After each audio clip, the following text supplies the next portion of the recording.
Hello, so let's start off this little new chapter on the channel with a bang. So we've got this TVR in that we're going to be taking out. I'm going to be doing a full series start to finish on this TVR, about 4 or 5 videos. So this is basically the condition that it came in. It's had a lot of work done to this shell over the years. Still needs a little bit of work, but we're going to go through all that in the following video series. So the first step that we've had with this is we got it in, we cleaned it all up, we've given the whole thing a good DA over and a hand pad everywhere with a P180. Now the reason for that is we're going to be using the new Evercoat Super Build.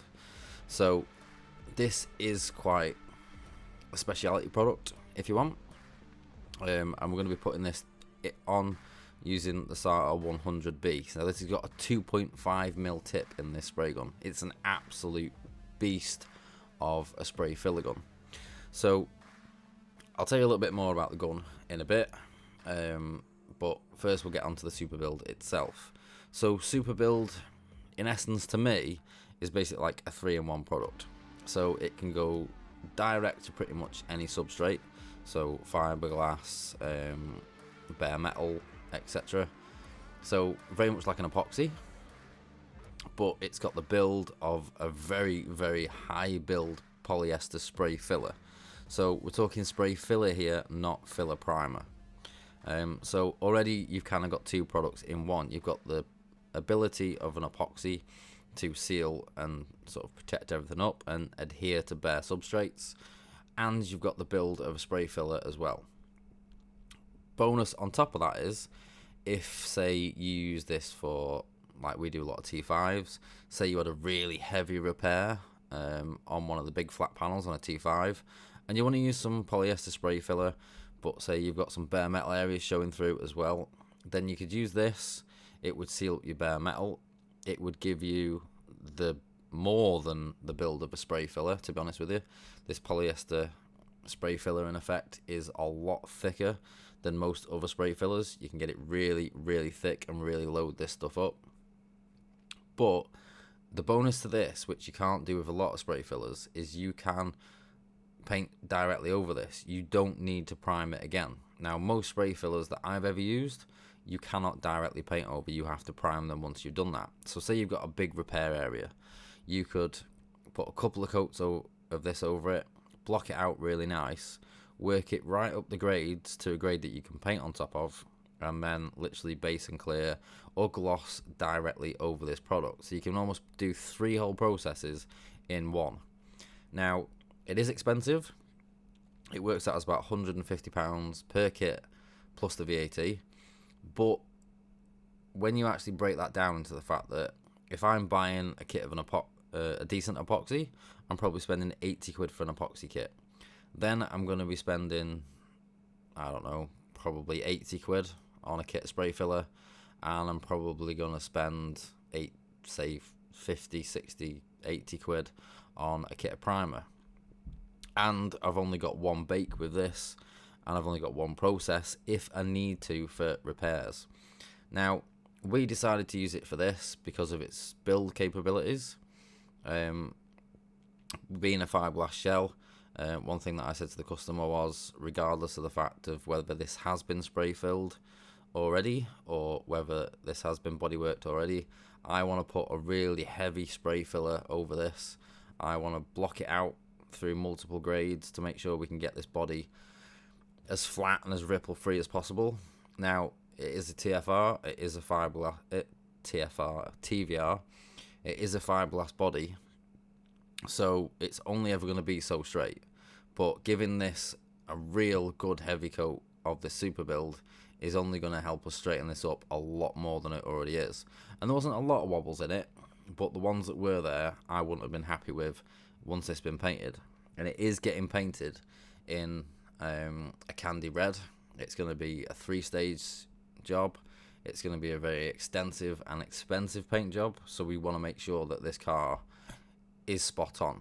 Plus, a car like this, as a shop, it gives us the opportunity to really push the boundaries of what we do on a daily basis to make this the nicest car that we have put out to date.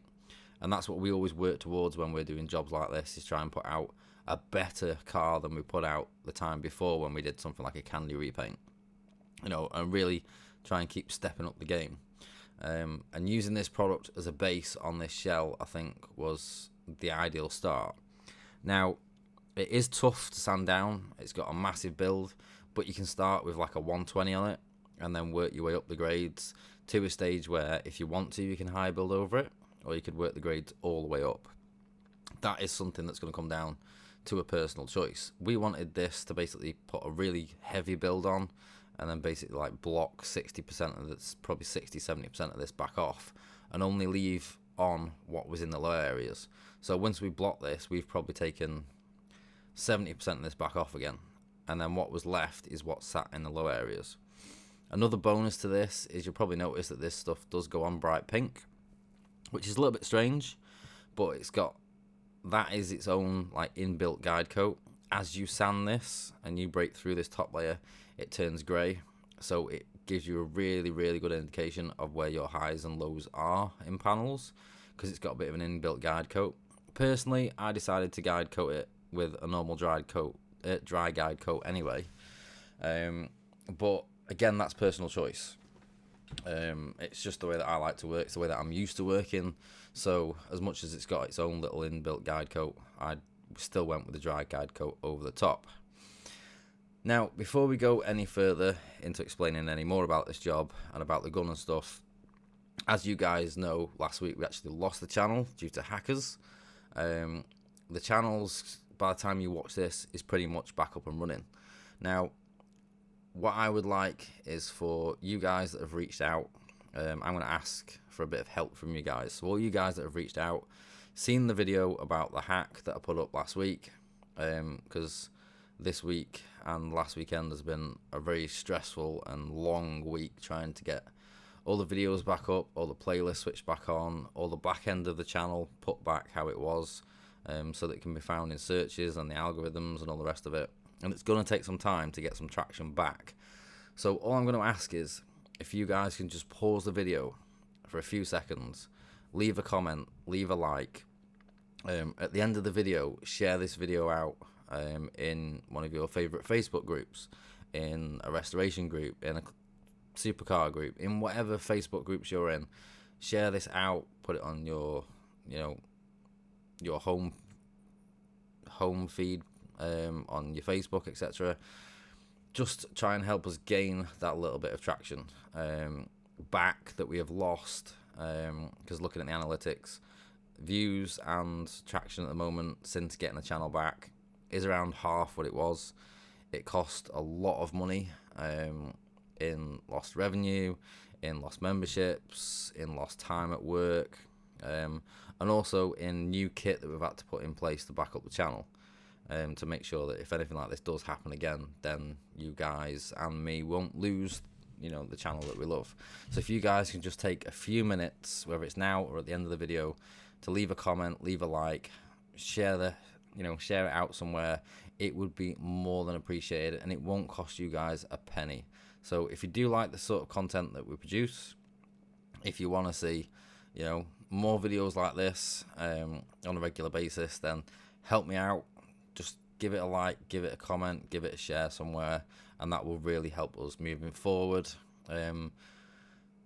Basically, to give a bit of a middle finger at what's gone on, and also to let's bounce back bigger, better and stronger than we have done before. It was a big thing that happened, and fingers crossed it won't happen again, but we are determined to come back bigger and stronger. I'm not going to let somebody try and hack this and then ruin what is my life's work. It's not going to happen. Now, as far as this job goes, as you can see, I'm going around. Now, with this 2.5, I have already topped this gun up multiple times, so in the little transitions that you're seeing, that's me topping the gun up, because this thing really does pump it out. Now, on the body, the bonnet, and the doors and the vents, I used a full kit of this. So this process alone on this part of the shell probably had a cost of around maybe £300 when you take into time, labour, masking, probably more than that, to be fair. So it just goes to show that, you know, when we add a step in like this to make sure that a car is getting that extra bit of attention, the extra cost that's involved is quite extensive. Now, spray gun wise, this SATA 100B, I want to say a massive thank you to SATA firstly.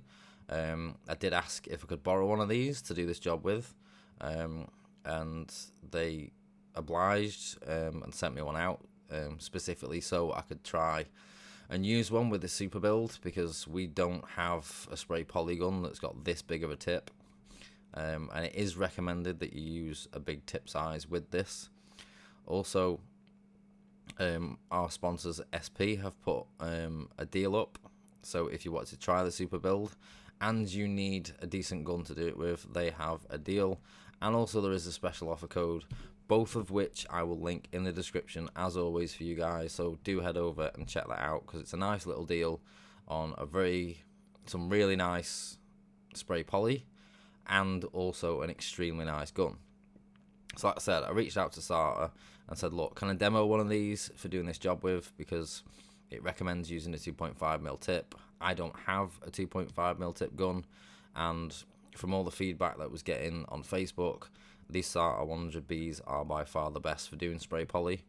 Now, I've used this spray poly through it, and I've used other spray polys through it since, and I have to say, this thing is an absolute cannon if you are looking for a really, really good workhorse as far as your spray poly goes. So it looks like it's really, really textured, but it's just because this stuff is going on at a real heavy thickness, which is exactly what we want from this product for this job. There was some bits of flaky paint on it. There's other areas where there's a lot of rough moulding on the fiberglass, which I was quite surprised at for being a TVR, but there's quite a lot of rough moulding issues on these TVRs that we found since doing this one. And bits and bobs, and obviously when we are doing a really high-end candy paint job on this, we're not going to go leaving any imperfections in anywhere. We're going to try and make this thing as straight as possible within the budget that we've got. And the customer, he's specifically bought this to us because he's seen the McLaren that we did a few years ago, so he knew straight away, I think once he saw that video, that he was dead set on that colour and us doing it for him, because he's quite local to us, and to get to sort of do this car for him, which looking around this car, I can tell he spent a lot of time and a lot of money on this car already, getting things redone, fixing and repairing things before it even came to us. So it gave us the best start on the car, and when it's done, it's going to give him a really nice motor as well. So going for something like this super build was just the obvious option. It did take, after this step, I think we spent around 24 hours blocking this shell out, not including the panels, because we blocked this whole thing over with a 120 and then got it razor flat. We did a little bit of filler work where it needed it, and then we re-guide coated the whole car again and re-blocked the whole car again by hand with a P240. Now that's the step that's going to be in part 2 of this series. Part 1 was going to hopefully try and kick off this series, kick YouTube back off, because I've had a little bit of time off anyway, because I've been stupidly busy at work and trying to get rid of a backlog of jobs, and just get back on top of things, and a lot of stuff going on in life as well. So I just really haven't had the time or the energy to be editing and voicing over and uploading and everything, because it does take a lot of effort. It's a lot of time and a lot of effort to do these, so it just had to take a little bit of a break for a month or two. But we're starting off on this TVR. We are going to do this TVR start to finish as a full series, 4 to 5 videos, 1 a week, every week on a Friday. Everything is already filmed, most of it is already edited, so I've got 4 to 5 weeks of what will be a really nice job following the whole stage of this TVR start to finish. And then we've got another big restoration job in at the minute, which we've already started filming, and then we're going to do a whole series on that one straight after this.